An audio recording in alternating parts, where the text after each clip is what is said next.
New Orleans Saints going through what y'all need to know to make some money on this team in 2021. So last year, 12-4, good team, same level of good team they've been for a number of years now, 3 or 4 years, where they're elite in the regular season. They are going to kill bad teams, but when they play the best of the best or the Vikings, they are going to run into some struggles. And a lot has changed this offseason. So that 12-4, I hope y'all liked it, but we'll talk more about that. So as far as my record last year, another one, we're chilling 10-5 on strong bets. You're going to make a lot of money if you're betting with me. Overall, we do end up just under 500. A lot of that was me consistently underestimating the amount of points their offense would score despite being so run heavy. And it taught me some valuable lessons, I will say, about how clock management can or cannot affect the over-under of games. But overall, again, the strong bets are the only ones we're actually putting money on. So there you go. Off-season losses. Well, there's really one big one to talk about there, which is Drew Brees. Yeah, that sucks for them. Obviously, the time was coming at his age. You know, everybody knew that. I'm not going to speak too much about that. But on-field wise, that's bad. He fit this system so perfectly. He was directly responsible for such a gigantic amount of their success that losing him is going to be tough. They also lose Jared Cook and Emmanuel Sanders, two valuable offensive weapons, even at their ages. Actually, guys who legitimately offered mismatches. Emmanuel Sanders, especially, is a player who continues to be underrated. I understand he's a little bit older, but if you watch what he does, he still gets open all the damn time, and he's really good. So they lose both of those guys and Nick Easton, who's actually maybe starting level guard. Started some games last year. Defensively, a lot more names. Obviously, no one as important, but you do lose Sheldon Rankins and Malcolm Brown in the middle, which actually kind of matters. This team has also gotten by on a pretty good defense for a while, in part due to this strength on their defensive front. And while it's not a disaster, as we'll talk about later now, losing those two guys who are both legitimate NFL players, if not better, Sheldon Rankins is pretty damn good. That's going to hurt. They also lose Trey Hendrickson. I'm not, was he the sack leader in the NFL somehow last year? I don't remember, maybe the second, but that's not nearly as big of a loss as it might seem. A lot of his production was caused by the players around him. He's fine, whatever. But that one's not that big of a deal. Much bigger deal, Patrick Robinson, Janoris Jenkins. So Janoris Jenkins played well. Ever since he got to the Saints, he's still a starting outside starting level corner in the NFL. He's not elite or even all that close anymore, but he's still pretty good. And then Patrick Robinson, a guy who's probably going to start outside for them, just retired like a couple days ago, which leaves them in a really, really tough spot. They also lose Alex Anzalone, a kind of whatever linebacker, and Ryan Glasgow also retired. Whatever. So offense, addition-wise, going into the season, there's nothing here almost. Offensively, the only player who might even touch a start is, I guess, J.R. Sweezy, because he at least can maybe play replacement level snaps at guard. Obviously, nowhere near with everyone's fully healthy. Trevor Siemian is a actually okay backup. Chris Hogan has been he was out of the NFL playing lacrosse last year for a reason. And Devonta Freeman, who's a whatever running back at this point. Defensively, Prince Amukamara hasn't actually played snaps in the NFL in a couple of years. He has been okay before that for a long time, but we'll see. Tano Passanio is pretty damn bad as an edge rusher. And the one positive one, Brian Poole, huge fan of Brian Poole. That guy's awesome. Really happy about that. But he also is somebody who didn't play last year. Just to point that, or barely played last year. So this is the draft class. We'll talk about rookies once they actually play on an NFL field. Until then, I don't think there's much point in it. You don't want to create expectations one way or the other. It's just going to get you wrong when you're trying to objectively bet on stuff. But that is what their draft class looks like. So position by position, let's go through this team. Start at quarterback, number in the top right. That's the total number of players at the position I have ranked. So 72 quarterbacks, the number to the right. So that player is out of that. So Jameis Winston, 37th out of 72. Jameis Winston is pretty damn bad. He's just bad. What can you say about Jameis? So obviously, I like to start with the positives on all of these. And I will say that with Jameis Winston, he does at least do something I talk about fairly frequently with quarterbacks, and that is whatever else you want to say about him, the dude is willing to throw the ball down the field in the air, which with the modern NFL and how good receivers are and how the rules favor the offense and all that stuff, generally leads to some pretty positive outcomes, even if you're really bad at it, like Jameis Winston generally is. So there's that. Also, funny enough, he's pretty good about moving in the pocket to avoid pressure, actually. He's sneaky athletic. He can do a lot of things as far as making defenders kind of take the wrong angles to get to him and moving into space. Now, what he does once he makes that space for himself, not quite a positive anymore. But those are the two things I will say about Jameis Winston that are at least something.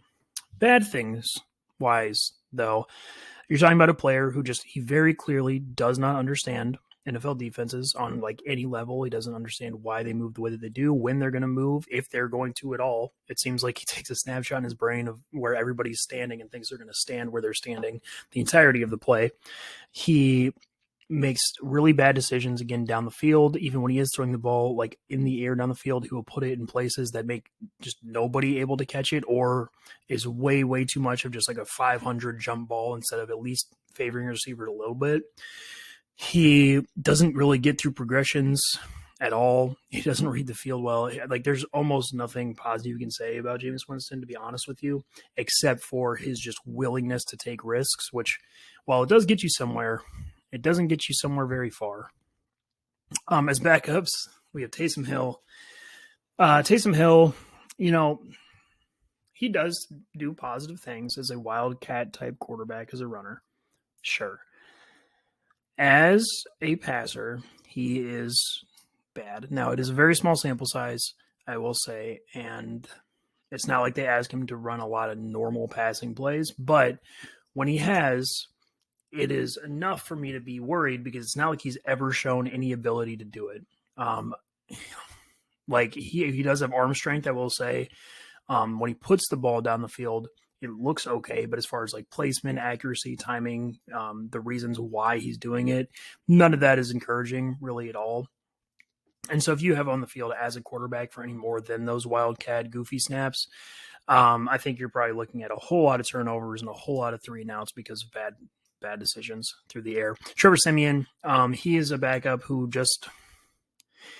he will throw a lot of checkdowns for you, and that's it, pretty much, which in some offenses is enough for you to stay competitive on a game-to-game basis. Actually, maybe including this one, funny enough.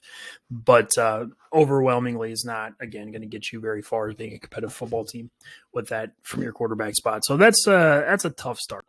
At running back, so with running backs, I talk about, there's only like 8 to 10 guys who matter. Alvin Kamara is absolutely one of them. Alvin Kamara is awesome. Everybody knows that. The reasons why, though, right, is because he creates clean misses better than not everyone in the NFL. But he is right behind like Dalvin Cook or Christian McCaffrey. He's like right there with Aaron Jones or guys like that. I know I'm missing a big one too. But he's right there as far as being able to just put his foot in the ground or do certain things with his feet to make defenders cleanly miss so that he doesn't have to slow down to deal with getting contacted. He can accelerate into space. He is more than fast enough to take advantage of times when he is given a free lane to run into. He is very smart as far as where he moves up and down the field, as far as running into space and creating more and more yardage throughout the play instead of just like at the handoff or at the point of contact. He's a really good receiver. Generally, he has really good hands. That part I actually think, like his downfield receiving ability, I think gets overrated a little bit, but whatever. I don't want to speak about that too much. Point is, Alvin Kamara is really, really good. As far as why he's not quite as good as the other guys, I don't think he's quite as basically he has those elite skills, but I don't think he's quite at the like elite level that they are with them. So while he causes clean misses, again, I don't think it's quite at that level. While he is explosive, it's not at the level of a Saquon Barkley or something like that. So just to say why he's 6th instead of like 1st, but he is really, really good. They also have Latavius Murray as a backup. He's awesome. Very fast in a straight line. Now, is he a guy, he fits into this giant second tier running backs where really he doesn't do all that much different than any of the guys around him, but he's a good player. He runs very fast in straight line. He's really good at the point of contact. He actually can do things as a runner with his vision that creates yards. Overall positive player for sure. Past those two, it doesn't really matter because it's running back, but you have Ty Montgomery or whatever receiving back, who's been a fun experiment at times, I guess, but really in practice doesn't add a whole lot.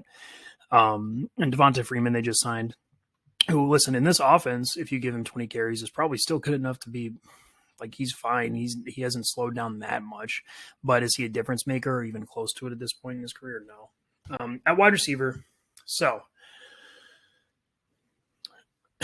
at wide receiver, we'll start with the good one, obviously, which is Michael Thomas. So he's fifth there, but he's very close to being like second or third. Like, he's right up at the top of the ceiling of receivers. That dude, and again, this is not going to be a lot of stuff with these good players that people don't know, but Michael Thomas is going to be open with between 0 and 10 yards every play of the game, almost. Now, is he going to be completely open by like 5 to 10 yards the way that like Devontae Adams or Stephon Diggs are? No. And that's what makes the little bit of separation between them. He's still going to have to, fight through and use his body, use his unbelievably strong hands, all that type of stuff. But he's still incredibly valuable because he's one of the guys in the NFL where if you give him 15 targets, he might catch, all 15 of them and legitimately be the reason your offense is moving up and down the field, which is not exactly something that is common. In fact, it's almost exclusive to him and like 3 or 4 other receivers in the NFL. So he's amazing at that. I actually think he's a little bit better down the field than his reputation suggests. He has shown that he can track the ball decently. He is so good, again, at using his body to shield the ball from defenders that that skill translates to the ball in the air. He's not super fast on the field, which limits his upside. And as an after-the-catch guy, while he has some stuff he can do, he's very, very far from the top tier of that as well. But, yeah, Michael Thomas, he's awesome. Dude smokes people literally every play between 0 and 10 yards, which is a very useful thing. Past him, though, it gets really tough. And this is something they've been dealing with for some years. Now, normally they had one more guy before you get into this kind of, I was going to say garbage. That's a little too strong, but into this whatever part of their roster. Whether that was Emmanuel Sanders last year or like Brandon Cooks before that or something like that. Here,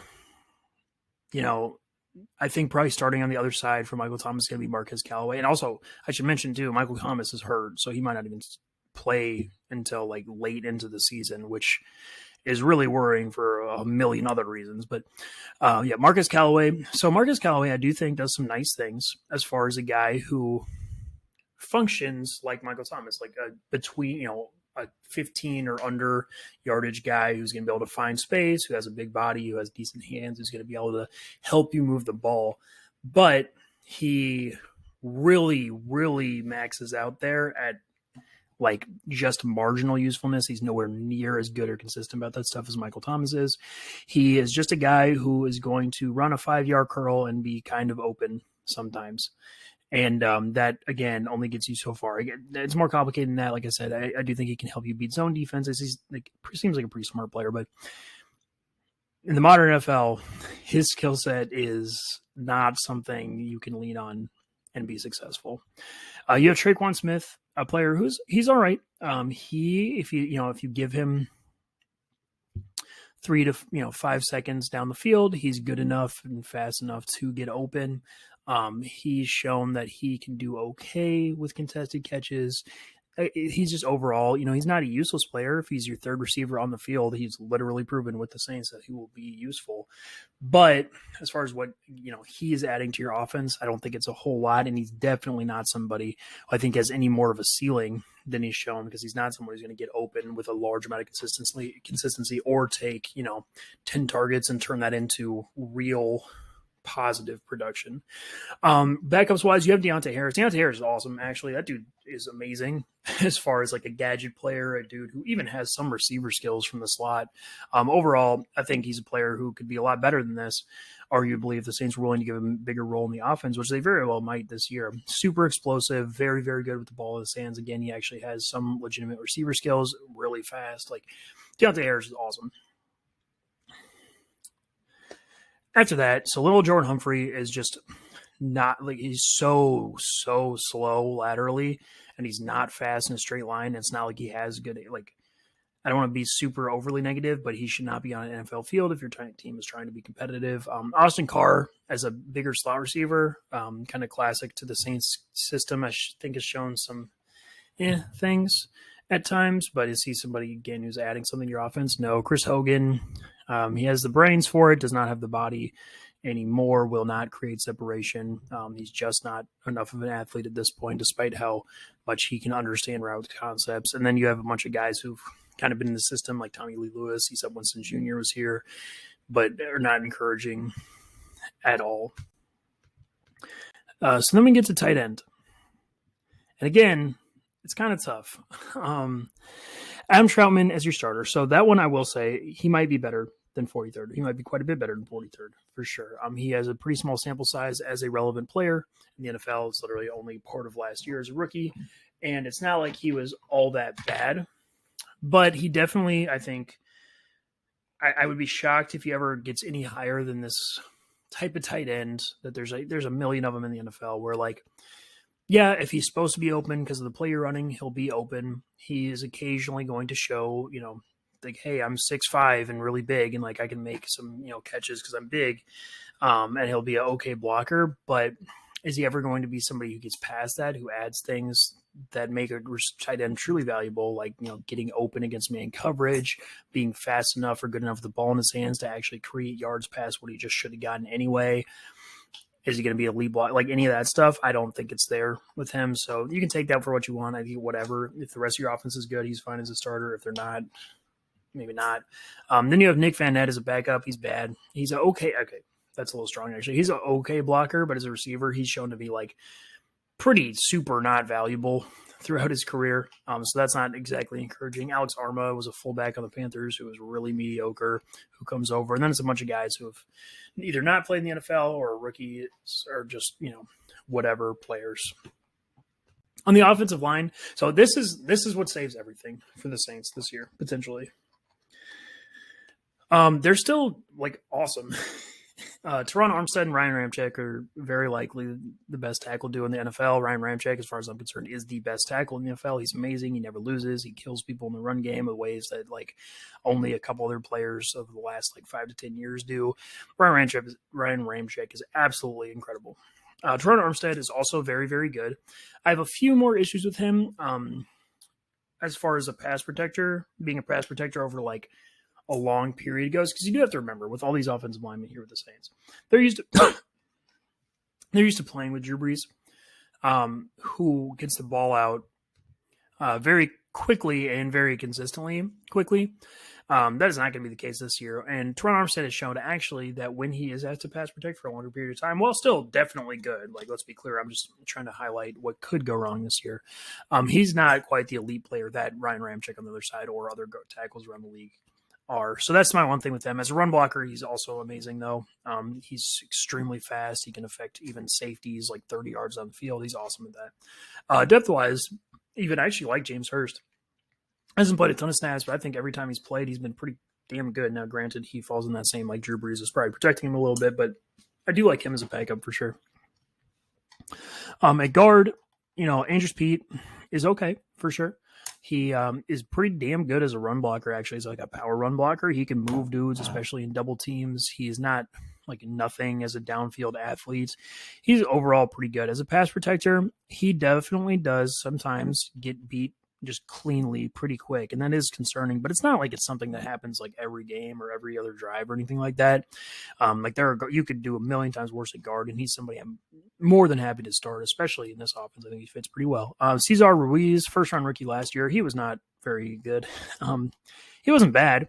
I can pretty much tell you already, he's a starter level player on the interior of the offensive line in the NFL because he doesn't suck at all. He's not going to get smoked very regularly, if at all. But as far as a difference maker, I don't think he was very good as a run blocker, frankly. He was just kind of there executing the scheme at a whatever level. As a pass protector, he never got beat real bad. He can get shoved back into the pocket a little bit too much for my taste, but whatever. He's okay. Depth-wise there, I did mention J.R. Sweezy earlier. He's been a starter for quite a bit on the Seahawks and Cardinals, and he actually reminds me of Andres Pete, just a lot worse as far as when he gets his hooks into dudes. He can be an okay run blocker, but he's going to get just swiped and fall on his face sometimes, and it can get kind of ugly, although it's not an incredibly frequent thing with him. So, that's the guard position. And then center, Eric McCoy is awesome too. That 13th, I know that seems a little low, but there are a lot of really good centers in the NFL. And he's definitely one of them. He's a player I like a lot. Not super athletic compared to some of the other modern NFL centers in terms of getting up and down the field, but he does like more than good enough at that. He's legitimate at the point of attack. He's a good, very good pass protector. Like literally no complaints with him. McCoy's really good. So how does this offense function as a whole? Well, it's kind of it's a tough one. Not in terms of figuring out, but in terms of if they made different decisions, they could be a lot better because basically, right, you're talking about a team that still has a very, very good offensive line, that still has Sean Payton, and that still has guys, well, without Michael Thomas, pretty much just Alvin Kamara, but like has competent NFL talent. And when you combine, basically, and really when you combine those first two, when you have Sean Payton and a competent offensive line, that's going to create enough of a baseline of like potential production for your offense to theoretically do fine. I think the ceiling is very much not there with that. But the problem is all this comes back, as every team's offense does, to how the quarterback plays. And Jameis Winston just is not good enough for your team to be good unless they're like super elite around him. And that is absolutely not the case this year, right? So one thing I'll mention, right, especially with Jameis Winston here, is actually a player in a situation that is, I think, pretty similar, but also wildly different. And that is the Matthew Stafford to the Rams thing. Because Matthew Stafford is also a, down the field thrower, kind of gunslinger type guy who is going to an offense that leans a lot on shorter schemed plays. And what I think is going to happen there, I've talked about this before, is it's going to have pretty explosive results because you're taking a guy who adds all this high end stuff and then filling in the lower end, quick, easy consistency stuff that he doesn't normally do very well with how the offense functions. Here, while theoretically it's the same type of scenario, I think it's going to have basically the opposite result because Jameis Winston is so much worse. What's going to happen here is you're going to have a guy, you're going to be asking a bad player to like make not 40 throws a game because they're going to run the ball a lot, but to consistently pilot an offense that's depending on going like on long drives and consistently making completions and though easy decisions, consistently right decisions over and over and over again. Jameis Winston just isn't going to do that. He's just not going to do that. And here, the weapons, if Jameis Winston defaults into what he's done his whole career in the Buccaneers, as far as just being a YOLO 50-50 ball thrower who doesn't care about turnovers, that gets really bad too because these weapons fit horribly with that. Who is he throwing the ball downfield to on this offense? Like ever, almost. If Michael Thomas was healthy, maybe he gets away with it a little bit every game. But past him, Traquan Smith is not that type of player you're going to pump targets down the field to. None of the other guys are even fast enough to get downfield in time for him to not make a stupid decision. Like this combination, I think, is really, really, really bad. They do have the baseline again because they're going to be so good at running the ball as they have been for a long time. But that only gets you so far, especially when it's not like they're going to be at the level of the Ravens, the Browns with that. Like they're going to be good at it, not insane at it. So I have a whole lot of concern for the actual ability of this offense to put up points consistently without turning the ball over a million times, and it's because of Jameis Winston. Defensively, so it's a little, well, in some ways it's more encouraging, in some ways it's maybe not. The interior is one of the encouraging-ish ones. So you do have David Onyemata at the top. David Onyemata is awesome. He is the guy who got Trey Hendrickson paid, basically, last year. He consistently causes havoc from the interior. He legitimately beats interior offensive linemen badly enough to get to the quarterback. He's a pretty good run defender.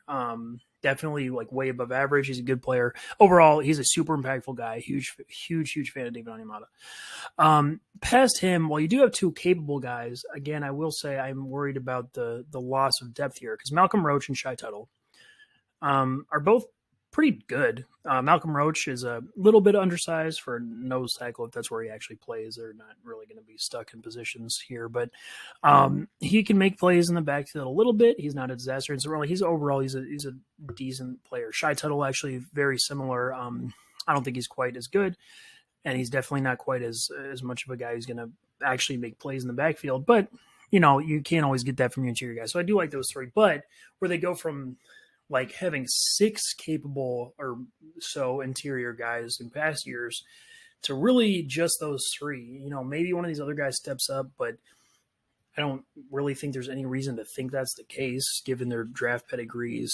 and what they've done in their NFL snaps if they have played NFL snaps. So, yeah. At the edge spot, here, again, you're very good at the top with Cameron Jordan. Cameron Jordan's awesome. As a pass rusher, he's a legitimately impactful power rusher who's going to knock all but the most elite tackles back into their quarterbacks, legitimately impact the pocket, is an elite run defender. Cameron Jordan is awesome. I will say, and this is an important distinction I always have to make with this kind of tier pass rushers, that he is not like an elite pass rusher. He's not Myles Garrett. He's not Danielle Hunter. He's not one of the Bosa brothers. He's not a guy who's like regularly going to beat tackles and get to the quarterback. He has depended, as far as his sack numbers, a lot on how good the defensive line is around him. Now, that's not a detriment necessarily. Again, there's only like 3 or 4 of those players in the NFL, but that's just an important distinction to remember when you're talking about how this defense is going to function. You have Marcus Davenport on the other side. He's okay. Was he worth the mid first round pick they drafted him with? And traded up to get him with? Probably not. But he is a guy who could play decently. He's very, very athletic. Obviously, he's a gigantic monster on the field. He can do some things a little bit the way that Cameron Jordan does, as far as taking weaker offensive tackles and collapsing the pocket some. As a run defender, because of his size and strength, he's actually pretty good, and he's not like an idiot about it or something like that. So I do like him as a player, but as far as your number 2 starter on a team that's really going to depend on their pass rush being very good, probably, we'll see about that. Carl Granderson is a really whatever rotational guy who's effectively just a run defender, who I'm not a big fan of. Peyton Turner, first round rookie, we'll see. They kind of need him probably. Noah Spence is a guy who hasn't played snaps in a couple of years. He's been okay at different times in his career, actually, I think, but nothing you're like ever going to be excited about. And then Tano Passanio, a player who's been bad on the Chiefs, but getting a lot of snaps for multiple years. So he's this, again, similar to Marcus Davenport, he's this gigantic dude. He's like 6'6" or something like that. But in practice, he is like a literal zero as a pass rusher. He's just incapable, basically, of beating offensive linemen. And as a run defender, while he is larger, he's what happens when you take a large body, but then don't give them the brain to know what to do. Not to say he's like stupid as a person or anything, but just as a football player, he doesn't put that body to use nearly well enough to be helpful. In fact, I would argue he pretty consistently hurts your team if he's on the field. At linebacker, again, you do have a good player at the top with Demario Davis. Demario Davis is super smart. He calls your defense very, very well. As a run defender between the tackles, he's very, very good. And overall, as a playmaker throughout different points of his career, you definitely say he's been a very good player. However, now, this aged Demario Davis, while I like him still, I don't feel nearly the same about him because he is pretty limited athletically, especially sideline to sideline wise. He's not like I'd say he's still pretty good at it, to be clear, but he's just not like elite about it. He's not a super big playmaker anymore because of that, unless he's blitzing, which he's also pretty good at. And as a pass defender, I actually think he's kind of bad. Again, he just doesn't keep up with guys in main coverage very often, at least good players in main coverage. And as a zone defender, I don't think his instincts are amazing. And again, his athleticism limits the amount of area he can really cover. So again, good player overall for sure. But as your number 1 elite level linebacker at this point, I actually do have some concerns. Pete Werner is a rookie, like a 3rd round rookie or something like that, who's projected maybe to start. This is kind of a little bit unclear still, which I'm not particularly excited about. K'Waun Alexander, player who's been for a while in the NFL. He's not like really, really bad. He is pretty athletic. He will make decisions quickly as a run defender and try to fill gaps. Is he right all the time? No. Is he right most of the time? Probably not. But he's right sometimes, and it does go decently. And he is an okay athlete as a pass defender. I don't think he uses that particularly well, but he is what he is. I will say also he's a pretty notoriously bad tackler, and that does show up. So keep that in mind. Depth-wise, you have a lot of names, effectively nobody who I'm willing to talk about as far as their impact on NFL field, because I don't think any of them shown a reason to, except for Zach Bond, who was at some points hyped to be 1st-round pick last year. That obviously didn't happen at all. So as a As a guy who ended up getting drafted in the 3rd round, what did he do? Not much of anything, frankly. I don't think it was impressive at all. And any of the snaps he did play on the defense, I thought that was very mini. And he's not a player that I think showed even anything that I'm willing to be like, oh, yeah, he might be able to do this at NFL level. Obviously, he could get a lot better in his 2nd year, but not super excited as of now. And the same as all the other positions at outside corner, we have one really good player in Marshawn Lattimore, who's awesome for sure. He is not an elite corner, I will say. He is not Jalen Ramsey or Denzel Ward or any of these guys ahead of him. But he's very much in the 2nd tier, pretty close to those guys. He can make plays on the ball. He actually handles elite receivers pretty well. He's a good athlete. Overall, he's definitely pretty good. On a play-to-play basis, he can get lost a little bit, not crazy consistent, anything like that, which does hurt his upside, but good player. Past him, though, what the hell, man? So you have like mid-round rookie Paulson Adebo. You have Ken Crawley, who's not a rookie, to be clear. He's been in the NFL for a while and been very, very not good multiple times throughout his career, like very, very not good and multiple times throughout his career. And the other guy who you maybe even are looking at is Prince Amukamara, who hasn't played snaps in like 2 or maybe 3 years in the NFL. And while he at times has been one of these guys like a Steven Nelson, where he's provided like, decent cornerback play. Again, that's like years ago at this point, and I'm not going to jump to the conclusion that he's going to be good or even decent if he plays at the number 2 corner. And then in the slot, so the one really, really bad one is I will say in the slot, they have 2 like awesome players. Chauncey Gardner-Johnson is one of these guys who can handle the bigger type of players that play in the slot anymore when the number 1 receivers move inside. He's very good at that. He's a good run defender. Overall, really good player. Yeah, and then you bring in Brian Poole, who I think is awesome as a slot corner. Again, he's another guy who didn't play last year, so keep that in mind. But not something I'm super worried about because when he's been on the field for multiple years, he's like been awesome. Even on bad Jets teams when he went there finally, maybe that was just 1 year, but on the Falcons before that too, he like legitimately is good as a coverage guy. He's an actual good run defender despite being a little bit undersized. He understands like NFL offenses. He gets in the right place at the right time. Has good zone instincts. He will make plays on the ball very well. Like Brian Poole, literally no complaints, very good. What I do worry about, though, I will say, is both of those guys, Chauncey Gardner-Johnson and Brian Poole, are effectively limited to just the slot, which is a weird set of circumstances. At safety, so again, you have one really good player at the top in Marcus Williams, who's one of the best true like center fielder deep safeties that we have in the NFL. Very good about limiting the deep stuff. He can make plays on the ball very well. He's a really good ball hawk. He's awesome there. He's not a particularly good run defender at all, and obviously he has some notable bad highlights in his career. But overall, really good player. Then you have Malcolm Jenkins, a player who obviously is super well respected around the league, and I do get why. He has been good for a long time, but not no more. The positive, so Malcolm Jenkins is really good as a run defender still. As a box safety, the dude can be elite at times as far as making plays and run support or against like screens, that type of thing. He's really good about that. However, as a actual down the field pass defender, whether that's as a zone safety or a guy who's being trusted to cover tight ends or even, heaven forbid, receivers at times, he is really bad at it now. Well, at least against guys who are actually good. So if you're trusting him right to cover one of these big middle group of tight ends, like Adam Trautman actually on this team on the other side, maybe he'll do okay. But if you're asking him to guard anyone with any level of ability at that position, look what happened when Darren Waller played the Saints last year. He's the reason for that, which, is not a good thing because they seem to think he is still that guy, and they put a lot of onus on him to do those types of things, and it does not go well, and that's something I'm really worried about still. Depth-wise, too, there's nothing here. P.J. Williams is one of the absolute worst players in the entirety of the NFL. That 130th ranking is actually even worse because he's ranked as a corner, which is out of 133. He is actively the reason his team loses in coverage, like every time he's on the field ever. He's really, really, really bad. For whatever reason, the Saints have kept him on the roster for years. They seem to trust him.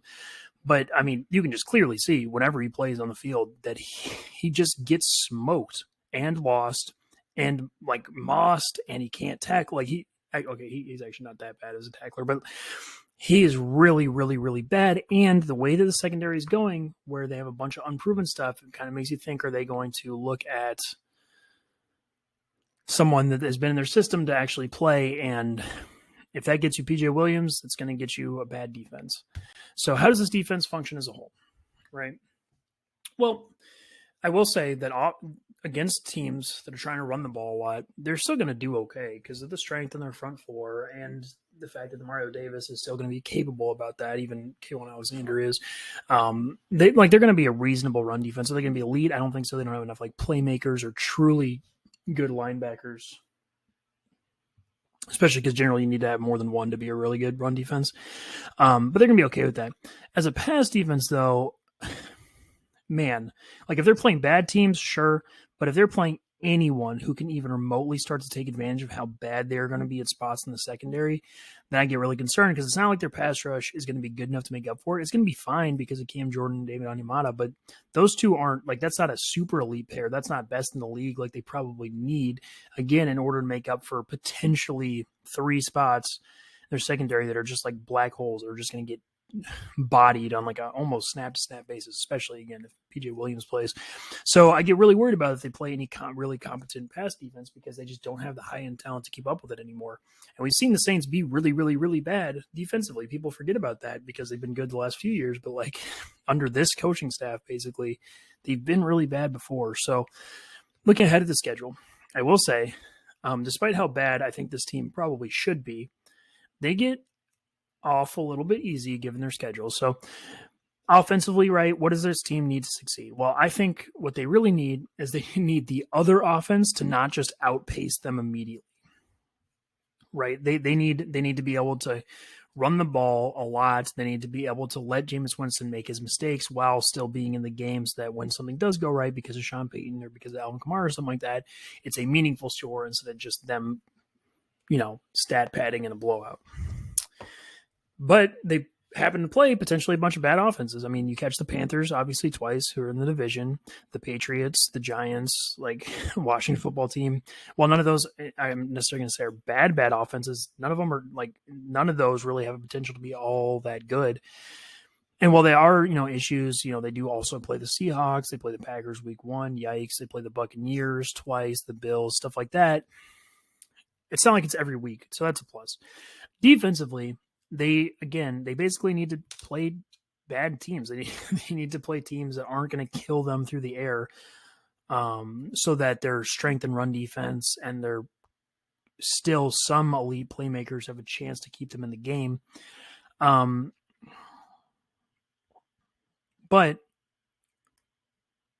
it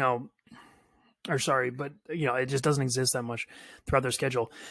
Offensively, for them to be successful, right? They also need a team that is not going to be super strong on the front so that their run game might actually have a chance to dominate them. And they do catch that again in the Packers and the Falcons twice, and maybe the Cowboys and the Bills. So like that exists on their schedule too. So, overall, like I said, I frankly don't think the team's very good. They're going to be so limited because of Jameis Winston, but their schedule is a little bit easy. They match up with these teams well enough that I'm going to say they're not going to be quite as bad as I think they should be.